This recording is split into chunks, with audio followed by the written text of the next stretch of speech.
नमस्कार बंधुरा आमी अरूप लवी। ज्योतिषीरा क्रमश विश्वासयोग्यता हाराচ্ছেন কেউ কেউ। এখন এই নিয়ে আমার বন্ধুদের ছোট্ট ভিডিও আমি নিজে জ্যোতিষী হিসাবে শেয়ার করছি। সত্যি আমি নিজেও দেখেছি এই গত 10-12 বছর ধরে ইয়ং প্রজন্মের মধ্যে একটা অবিশ্বাসের বাতাবরণ কাজ করছে। যে জ্যোতিষশাস্ত্র বেদে উল্লেখিত, এই জ্যোতিষশাস্ত্রের জ্ঞান বেদ থেকে ঋষি গুরু যোগী পরম্পরায় বর্তমানে আমাদের হাতে এসেছে। যে জ্যোতিষশাস্ত্রের মূল আমাদের মনুষ্য সমাজে মনুষ্যর মধ্যে যাতে একটা আগাম তথ্য ভবিষ্যৎবাণী এটা আগে ভাগে জানা যায়। কেন আমাদের খারাপ থাকলেও আমরা যদি আগে ভাগে জানি তাহলে আমরা অনেকটাই বিপদমুক্ত হতে পারবো। আর ভালোটা জানলেও মনের একটা আনন্দ আসবে, সত্যি হবে তো এই সময় ভালো হবে, একটা আনন্দের সঙ্গে আমরা বেশি এগিয়ে যেতে পারবো। আবার ধরুন কেউ বাড়ি ঘর তৈরি করবে, তো তারও ঈশান কোণে এই পায়খানা বাথরুম রাখবে না, হ্যাঁ, পূর্ব দুয়ারি দক্ষিণ দুয়ারি এইভাবে ঘর করা উচিত। এই যে নানান রকম জ্যোতিষশাস্ত্রে বলা আছে, কোন বাড়িতে কোন গাছ থাকলে বাস্তুতে ভালো হবে জ্যোতিষশাস্ত্রে বলা আছে। কখন আমাদের ঘুম থেকে ওঠা উচিত, ঘুম থেকে উঠে কীভাবে প্রণাম করে কীভাবে আমরা বসুমাতাকে প্রণাম করে দিন শুরু করলে ভালো হবে, কোন কোন বৃক্ষে প্রণাম করলে জলদান করলে আমাদের পক্ষে খুব শুভ হবে। এই সামনে বৈশাখ মাস আসছে, আমরা অশ্বত্থ বট বৃক্ষ বেল্ল বৃক্ষে আমরা জলদান করি। আমরা আমাদের মা কাকি ঠাকুমাদের দেখেছি, আমরা করি, ভবিষ্যতে ছোটরা আবার করবে।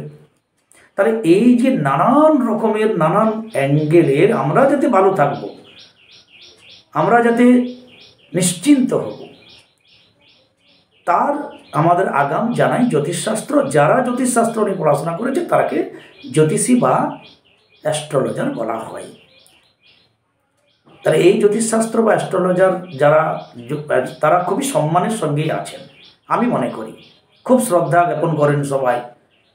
এর মূলে জ্যোতিষশাস্ত্রের শ্রদ্ধা। তাহলে এই জ্যোতিষশাস্ত্রের কাছে আমরা যাই বিভিন্ন পরামর্শ নিতে। আপনি খুব নিদারুণ অর্থকষ্টে আছেন, জ্যোতিষের কাছে জানতে চাইছেন যে আমার এই কষ্টের কবে শেষ হবে। দারুণ প্রশ্ন। আপনার বিবাধ্য সন্তান বাবা মাকে শ্রদ্ধা করছে না, মান্য করছে না, গায়ে হাত তুলছে পর্যন্ত, এর কি প্রতিকার হতে পারে তার জন্য আপনি যাচ্ছেন জ্যোতিষশাস্ত্রের পরামর্শ দিতে জ্যোতিষীর কাছে। আপনার বাচ্চা পড়ছে না, আপনি জ্যোতিষীর কাছে পরামর্শের জন্য যাচ্ছেন। তাহলে নানান রকমের আপনি সাফল্য পাচ্ছেন না, জ্যোতিষীর কাছে যাচ্ছেন। জ্যোতিষী কী করবেন? আপনাকে সাফল্য পাবিয়ে দেবেন?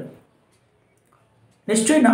তাহলে আপনাকে একটা ক্যালকুলেশন করে বলবেন যে এই জন্য এই হচ্ছে, এতদিন ধরে হচ্ছে, এই শেষ হবে, এরপরে ভালো হবে। তাহলে এই ধরনের একটা আগাম সতর্ক বাণী বা ভবিষ্যৎবাণী, আশার আলো কবে আছে আমাদের জীবনে, ভালো মন্দ, এই ধরনের বিপদ আপদের ঝুঁকি থাকলে সেটা জ্যোতিষশাস্ত্র থেকে আমরা আগাম জানতে পারি। জ্যোতিষীরা এটা বলেন। এতকাল হয়ে আসছি, তাহলে তার দ্বারা আমরা উপকৃত হচ্ছি, যা যা বলেন সব ঠিক হচ্ছে। এ ছিল, কিন্তু এই 10-12 বছর যা হচ্ছে তাতে সত্যি আমার ইয়ং প্রজন্মরা জ্যোতিষী থেকে বিমুখ হচ্ছেন, আর জ্যোতিষীকে সেভাবে শ্রদ্ধার চোখে দেখছেন না। এর কারণ আপনি যদি আপনার বাচ্চাকে ইয়ং চাকরি বাকরি হচ্ছে না বা কোনো কিছুর জন্য বলেন যে একটু জ্যোতিষীর কাছে একটু পরামর্শ নে না, তখন বলবে কি যাবো বলো তো, এই এক গাদা স্টোন লিখে দিবে, এই পড়ো সেই পড়ো, ভালো লাগে না, এই জন্য সে যায় না। এটা আমাদের ঘরে ঘরে প্রায় অনেক বন্ধুরাই বলে থাকেন, একদমই মিথ্যে নয়। এখনের জ্যোতিষী একটু বিদ্যা অর্জন করার পর একটা ল্যাপটপ নিয়ে আজ এখানে চেম্বার, কাল ওখানে চেম্বার, উদ্দেশ্য একটাই, জ্যোতিষশাস্ত্র একটা সেরা ব্যবসার একটা হাতিয়ার। আপনার হাতে যদি দুটো রক্তপ্রবাহ গোমেদ থাকে, আপনি জ্যোতিষীর কাছে যান, আপনার মধ্যমার অঙ্গুলি কনিষ্ঠাঙ্গুলি ফাঁক আছে, তার টার্গেট হবে যদি ব্যবসায়ী বুদ্ধি হয় যে ওখানে নীলা, এমিথিস, বা পান্না মুক্ত, এই দুটো 4টা পাথরের মধ্যে কোনো একটা দাও লাগিয়ে সব কিছু ক্যালকুলেশন করার পরে ঠিক ওই পয়েন্টেই আপনার আসবেন যে এইটা না হলে আপনার আটকে আছে, এটা করলে তবেই ভালো হবে।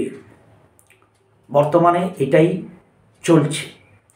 জ্যোতিষ মানেই কিন্তু স্টোন কবচ নয়, সাধারণ নিয়মেও গ্রহ শান্তি হয়, যা আগে সাধু সন্ত মহানরা বলে গেছেন। এই বৈশাখ মাস আসছে, দেখবেন আমার আগের ঠাকুমা মা কাকিরা অশ্বত্থ বৃক্ষ বটবৃক্ষে জলদান করছেন প্রত্যেক দিন, তুলসী মাতা রানীকে বসুধারা দেওয়া হচ্ছে। এগুলো সবই জ্যোতিষশাস্ত্রেই আছে, অনন্ত ফল। তাহলে আপনার যদি শনি খারাপ হয়, আপনি যদি একজন রিক্সাওয়ালা হন, টোটো চালক হন, আপনি জ্যোতিষের কাছে লাইন দিয়ে গেলেন, আপনার শনি দেখে যদি ফটফট করে লিখে দেন যে আপনি নীলাপুরুন। আবার একজন খুব ধনী ব্যক্তি গেলেন, তারও শনি ডাউন, তাকে লিখে দিলেন নীলাপুরুন। এটা যদি হয় তাহলে জ্যোতিষীর উপর ভরসা কী করে থাকবে? তার এ জ্ঞান নেই যে তিনি আগে তার অর্থনৈতিক পরিকাঠামো কি পারেন, কতটা তার সামর্থ্য। আপনি যে তাকে হেল্প করবেন তার শনি কাটানোর জন্য, শনিদেব যাতে প্রীত হন তার জন্য, তাহলে যিনি নিদারুণ অর্থ কষ্টে হতদারিদ্র একজন মানুষ যদি শনি সমস্যায় জ্যোতিষীর কাছে আসেন, তাহলে জ্যোতিষীর তো তার পরিস্থিতি অনুযায়ী তাকে বলা উচিত আগে।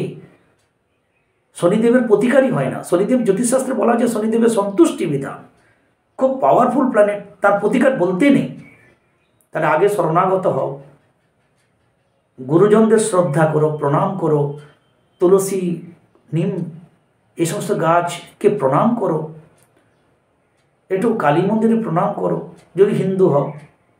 অন্য ধর্ম হলে তো তার যে যা ধর্মের যাকে মানেন সেই উপরওয়ালাকে প্রণাম করো। সব ধর্মেই 3 সন্ধ্যা গায়ত্রী, 3বার পুজো, 3বার আজান, 3বার গুরুদ্বারে যাওয়া, সব ধর্মেই আছে 3বার। তাহলে 3বার একটু যত সামান্য তাকে স্মরণ নাও। এইগুলো তো পয়সা খরচ হয় না, তাহলে এগুলো আগে বলবো না।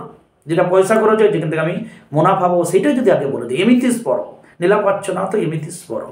এমিথিসটাও তার তো কেনার ক্ষমতা নাও থাকতে পারি। একজন রিক্সাওয়ালাকে সীসা পড়ার কথা বলা উচিত, যা 10-20 টাকায় পাওয়া যাবে। এইভাবে যদি জ্যোতিষী একজন, তারা যারাই আমাদের কাছে আসবে তারা সবে আমাদেরই হৃদয়ের হৃদয়, আত্মার আত্মা। তাকে হৃদয় দেখে তার কী করে শান্তি হবে? তার আগের জন্মের কিছু কর্ম কষ্টকর করা থাকলে তবে শনি ভোগ্য দেন। তাহলে সেই শনিদেবকে সন্তুষ্টি করা এত সোজা?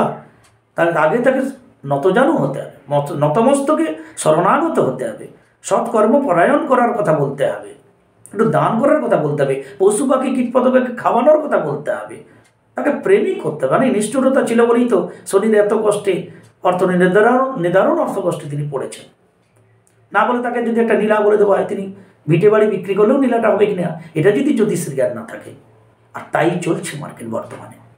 জ্যোতিষ মানে স্টোন কবচ। আপনার 2টো আংটি আছে, তাহলে আর বাকি 2টো আঙুল ফাঁক আছে, সেখানে কি পড়ানো যায়? এইটাই আগের দৃষ্টিভঙ্গি, আগে ক্যালকুলেশন ম্যাক্সিমাম জ্যোতিষের হয়ে যাচ্ছে, বলতে আমার কোনো দ্বিধা নেই।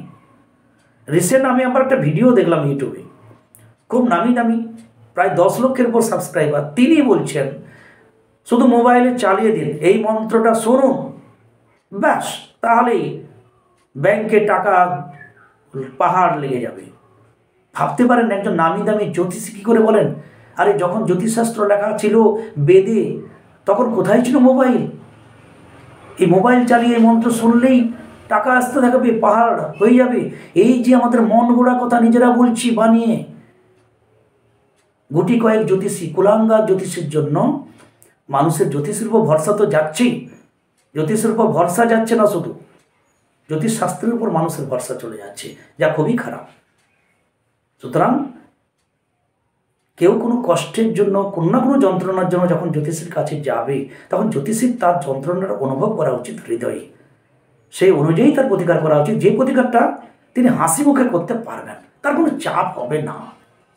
যার যেমন সেভাবে তার প্রতিকার করাটা উচিত। কিন্তু এখন বর্তমানে জ্যোতিষীর কাছে কেন মানুষ যেতে চাচ্ছেন না? একটাই, জ্যোতিষ মানেই তো স্টোন কবচ।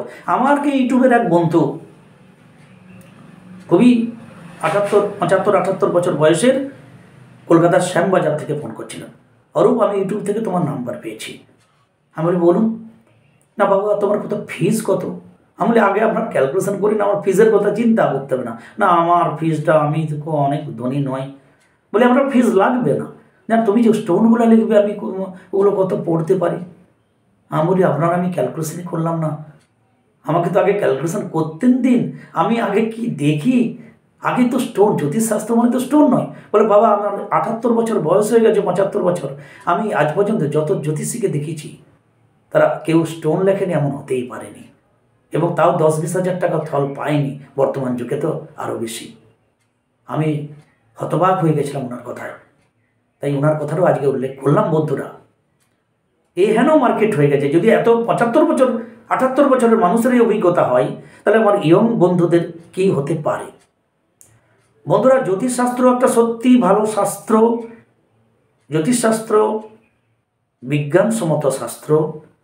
আমরা এখান থেকে পরামর্শটা অবশ্যই পেতে পারি। প্রতিকার নিজ মর্জিতে করা উচিত। আরও আমার করজোড়ে আমার ইয়ং বন্ধুদের অনুরোধ, যদি ক্যালকুলেশনের জন্য কোনো জ্যোতিষীর কাছে যান, তাহলে যদি 2-1টা আংটি থেকে খুলে রেখে যাবেন, তাহলে আমার মনে হয় ভালো হবে। আর কোনো কিছু প্রতিবিধান করার সময় তিনি ক্যালকুলেশন, সে আমি রাম সাম যেই হই, সেটা আগে আরেকবার বাড়িতে গিয়ে ভালো করে ভেবে তারপর বিচার করে তবেই প্রতিকারে অংশগ্রহণ করবেন, প্রতিকার করবেন। যদি আপনার মন বলে না ঠিকই আছে সব বলছেন, কিন্তু আমার এই প্রতিকারটা না করলেও আমার কোনো অসুবিধা হবে না, আমি ঠিক সাফল্য পাবো, তাহলে আপনার জন্য কোনো স্টোন কবচ প্রতিকার নয়।